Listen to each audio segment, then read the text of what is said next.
Il n'est jamais facile de suivre tous les animes de saison. C'est vrai quoi, on regarde juste les trucs qu'on aime et puis basta. Je me souviens petit, je pouvais enchaîner une saison de 24 épisodes en un jour. Et aujourd'hui, je galère à finir 3 épisodes. Mais du coup, vu qu'on regarde moins, bah on découvre moins aussi. Et en plus, ça sort trop vite, ça sort en trop grand nombre. C'est quoi ce truc de merde? Et pourquoi c'est dans les trucs populaires? Vous allez me dire que cette merde est à côté de Vinland Saga? Mais on est dans quel monde, putain? Aujourd'hui, je brise le silence. J'avais envie de vous parler d'animés qui sont franchement pas mal, hein, mais qui n'ont clairement pas assez de contenu ou de caractéristiques pour en faire une vidéo seule dessus. Comment tu veux faire une vidéo de 12 minutes sur un mec qui cuisine dans un autre monde? Enfin, je veux dire, pour une fois, ils avaient l'occasion de mettre un protagoniste féminin, mais ils l'ont pas fait. Connard. Non mais oh, non mais ça va, on déconne là. Oh. Donc à la place, je vous parle de tous les animes de saison que vous devriez regarder avant que la saison se finisse. Sachant que l'hiver c'est fini il y a une semaine. Mais c'est histoire que vous ne loupiez pas des masterclass, comme la saison 2 de Tokyo Revenger avec Mickey. T'as pas du feu? Aïe aïe aïe aïe.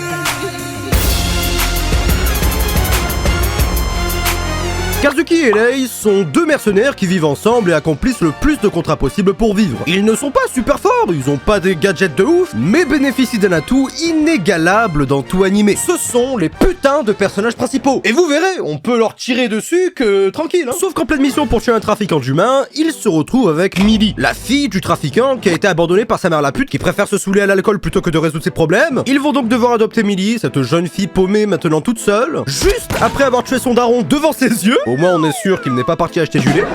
Mais à son innocent jeune âge, elle est juste super heureuse d'avoir deux papas pour s'occuper d'elle. Comme c'est mignon l'insouciance. Allez maintenant joue avec ce nerf. Sauf que bon, devoir éduquer subitement un gosse, c'est beaucoup de travail et une grosse problématique pour des gens qui acceptent des contrats de fou. C'est des mercenaires de base, hein, oui. Et tout ça sans toucher d'allocation familiale. Je peux te dire où je l'aurais mis moi la gosse. Et globalement vous avez vu tout ce qu'il y avait à voir. Mission, arme à feu, enfant chiant, un peu de drogue aussi. Ce n'est pas tellement une histoire bien ficelée qui va amener un complot de fou. Non, non, non, non, non. Ici, les personnages sont là, il y a un petit background qui explique pourquoi ils sont là, qu'on découvrira au fur et à mesure dans des petits flashbacks. L'épisode suivant, ils vont juste partir en mission, donner l'impression de séquestrer leur fille, et échouer la mission parce que t'as un connard de gosse qui fait n'importe quoi et qui se permet d'être immortel devant tout le monde. Le plot armor est tellement solide que je pourrais en faire une armure avec. Mon armure est faite de médiocrité. Ils vont faire leur mission comme ils peuvent et devoir gérer un gosse et tous les éléments perturbateurs qui arrivent avec. Et c'est ce qui nous intéresse. C'est un Spy Family, mais sans Anya, sans super pouvoir, avec un vrai gosse,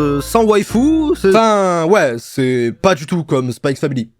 Mais comprenez le rapprochement. C'est un animé que tu vas surtout regarder pour voir deux mercenaires s'occuper d'un gosse, lui donner une bonne éducation. C'est très cool à regarder, j'en recommande. Encore de l'isekai, l'animé commence sur cette meuf qui galère contre des loups, alors naturellement, les gardes autour vont aller l'aider, sauf qu'ensuite elle fait j'ai pas besoin de l'aide d'un homme blanc cisgenre en...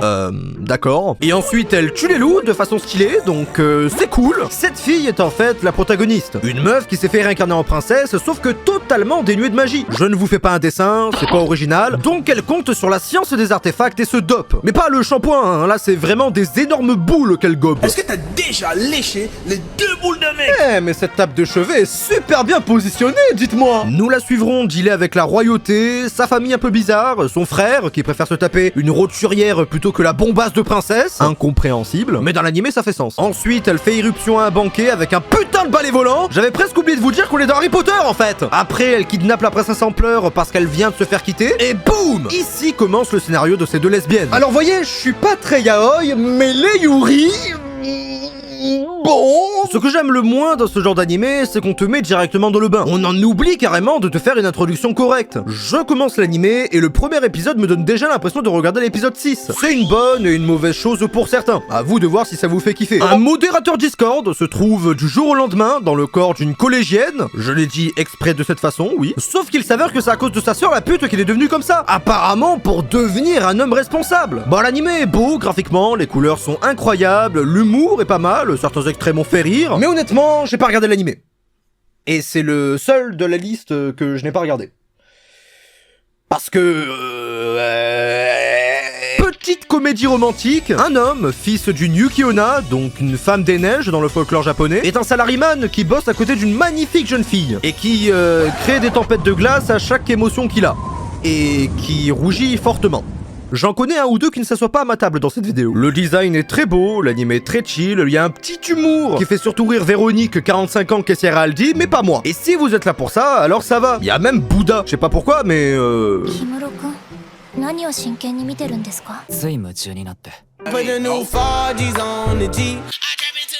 si je devais dire un truc sur cet animé, c'est que c'est de la merde. N'allez pas regarder ça, hein. C'est comme Shikimori. Il y a aucun but, pas d'intérêt. On vous met les résultantes du genre de la rom-com et de la comédie, mais sans aucun cadre autour. Donc en fait, on s'en branle. C'est clairement du fast-food, hein. Et vu ma carrure, je peux vous dire que je m'y connais. À regarder que si vous êtes piégé dans un bunker en pleine 3ème guerre mondiale. Mais si vous voulez encore de la romance, mais en un peu plus cool, vous avez Nagatoro et sa saison 2 qui était bah, comme la saison 1 en fait. Ou vous avez aussi une Spectre, je voulais faire une vidéo dessus de base, mais ça m'a tellement fait chier de voir des yokai raconter tout le temps leur vie que j'ai drop à la fin de la saison 1. Ça va 2 minutes de suivre une handicapée qui simpe sur un mec. Trigun Stampede. Stampede. Ped. Moi j'aime pas Ped. Si toi t'aimes Ped, Trigun nous plonge dans un univers un peu rustique. Un peu style western comme dans Fallout New Vegas. Sauf que tu ne peux découper aucun cadavre ici. Vache, le perso principal.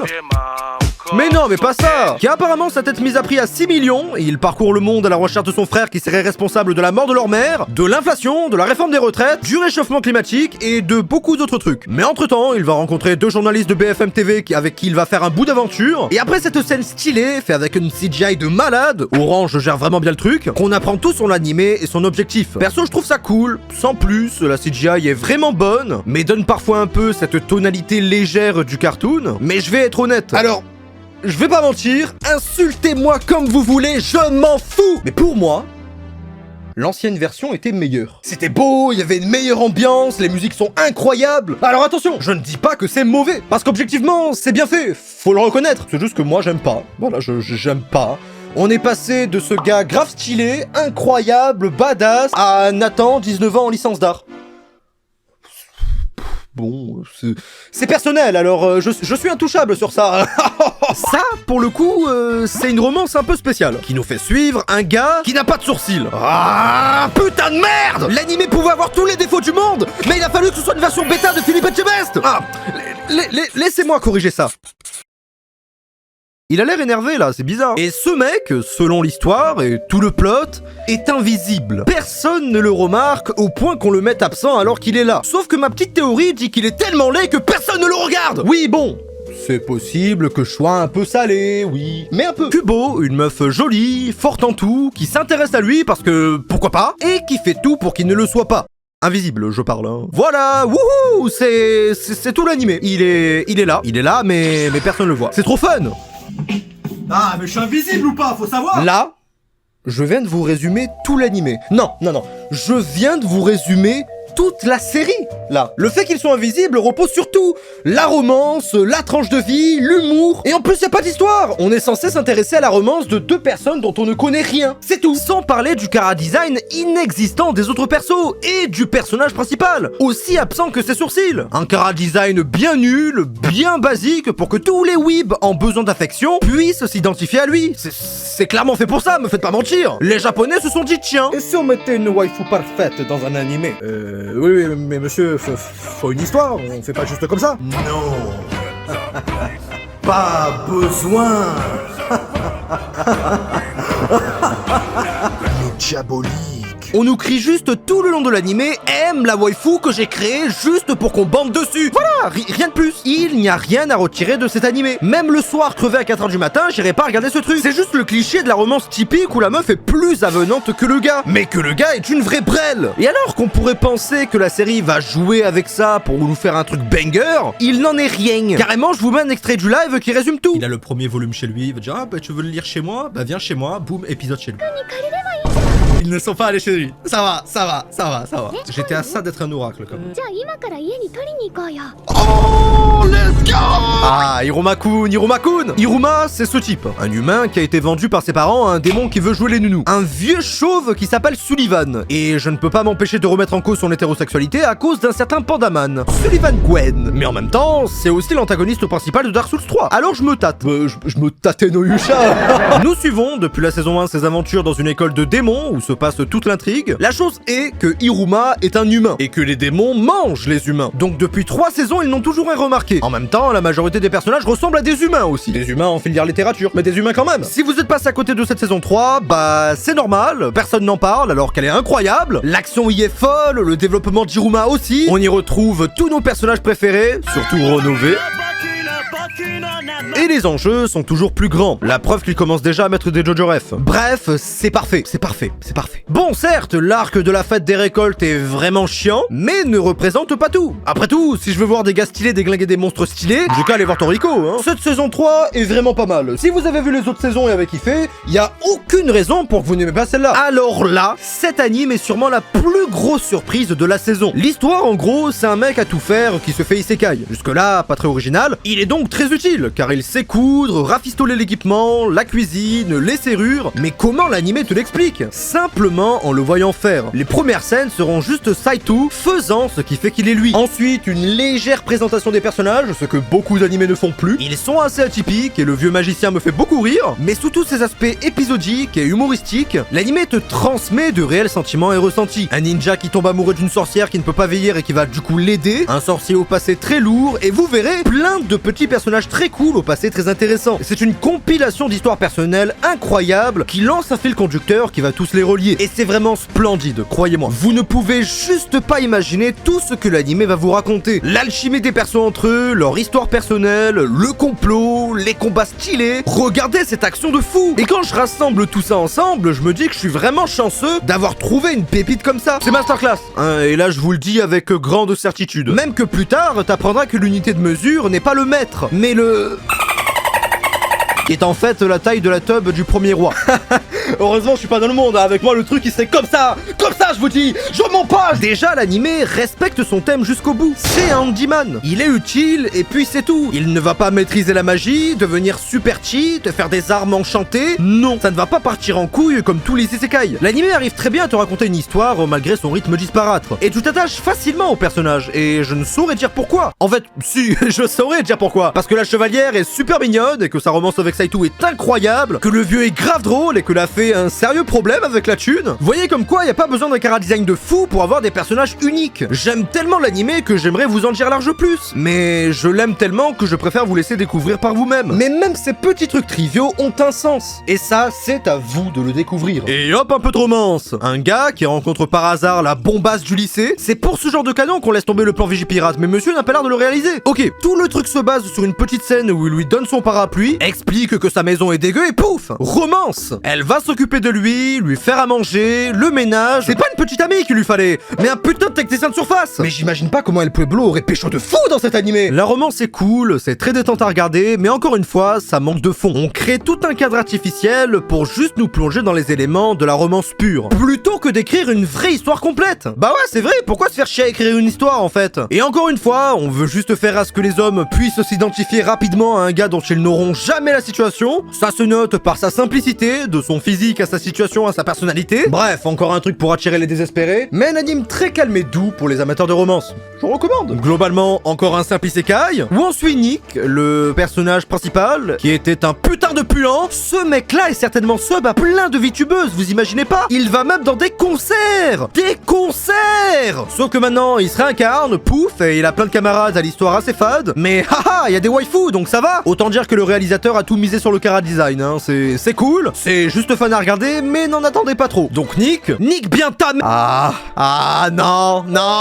Non, j'ai pas envie de chialer encore une fois, putain, non! Oui, notre série préférée reprend du service! Alors même que la saison 2 est finie, une saison 3 est déjà annoncée! Mais c'est dingue, putain de merde! Ok, cette saison 2 est franchement cool, et le concept de base de l'instabilité des personnages autour de nous fait toujours autant mal, c'est toujours autant divertissant à regarder, croyez-le ou non, mais ce personnage est mieux écrit que la plupart des persos d'animé. Sauf que, après une saison entière de ça, je sais pas, je commence à trouver ça répétitif un peu. Alors, c'est cool, hein, Fushi en découvre plus sur lui-même et ses capacités, mais le reste, globalement, c'est juste qu'on change de thème. Un coup en pleine nature, un coup en tribu, un coup la royauté, un coup la religion. Franchement, moi je kiffe, mais je pourrais comprendre quelqu'un qui me dit que ça commence à devenir redondant. Mais bon, moi je l'ai trouvé masterclass. Je trouve dommage que personne en parle parce que c'est littéralement un chef-d'œuvre de la vie humaine et de la fantasy. Ah, Enfin un peu de retour aux sources. Ça fait du bien, posez-vous les gars. Parce que cette saison 2 de Mahougakuen est ma foi vraiment pas mal. On reprend avec un peu de lore et une réintroduction des personnages plutôt cool. Ça change des séries qui reprennent leur saison 2 6 ans après sans rien réintroduire. Donc on a de nouveaux personnages, de nouveaux décors et combats stylés. Et alors qu'il se passait plein de choses devant mes yeux, en écoutant cette musique douce et tranquillisante,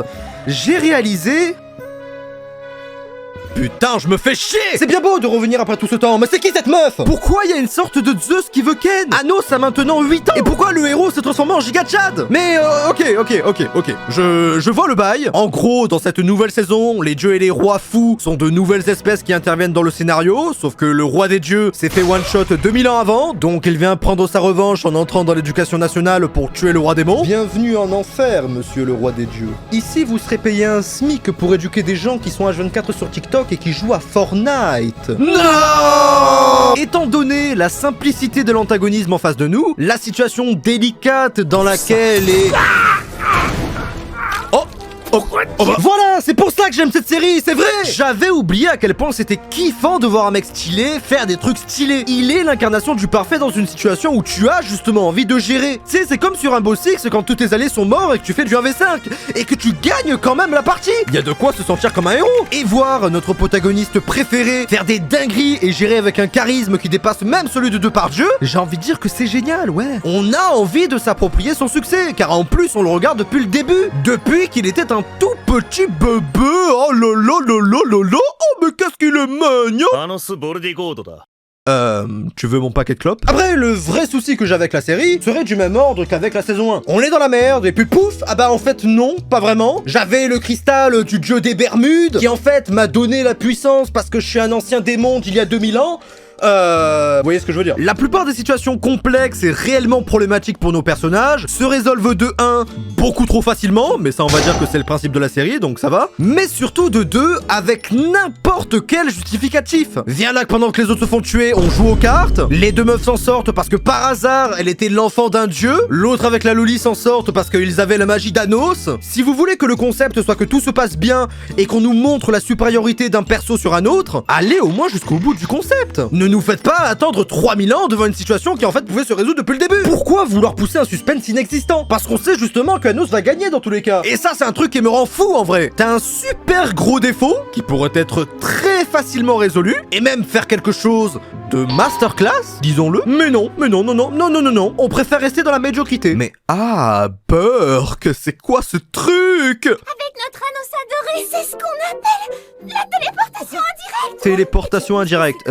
c'est une sorte de baiser indirect, mais en version plus nulle. Ah, je vois, c'est fou, hein, c'est fou. Wouhou, on s'amuse ici. Bref, si vous avez regardé la saison 1 quand c'était sorti, et que, comme moi, vous avez vu plein d'autres animés entre-temps, et que vos goûts ont un peu évolué, dans ce cas-là, je vous conseille pas vraiment cette saison 2. Mais il est toujours important de se faire un avis par soi-même. C'est tout l'intérêt de la vidéo. À partir de ce moment, vous vous dites sûrement que je n'ai pas présenté tous les animes de saison. Et c'est normal, de 1, parce qu'il y en a beaucoup trop, et de 2, parce que je ne les ai pas tous vus. Parce que j'ai une vie, j'ai des goûts, et j'ai un principe très simple chez moi, c'est que si je ne sais pas, je ferme ma gueule. Ou alors, je me renseigne beaucoup. Exception faite d'Onimai, hein, mais je sens déjà assez mauvais comme ça. Bref, si cette vidéo vous a plu, j'espère que le concept vous plaît un peu, les nouveaux trucs que j'ai essayé, là, comme cette cam en plus, j'espère que ça vous aura plu, parce que si c'est le cas, je vous recommande d'aller voir cette vidéo sur Vinland Saga, qui est vraiment incroyable, moi j'ai adoré la faire. Car sur ce, c'était tout pour cette vidéo, j'espère qu'elle vous aura plu et qu'elle vous aura aidé. Si c'est le cas, n'hésitez pas à vous abonner, liker, partager, ça ferait vraiment super plaisir. Quant à moi, je vous dis à une prochaine vidéo, en attendant, portez-vous bien,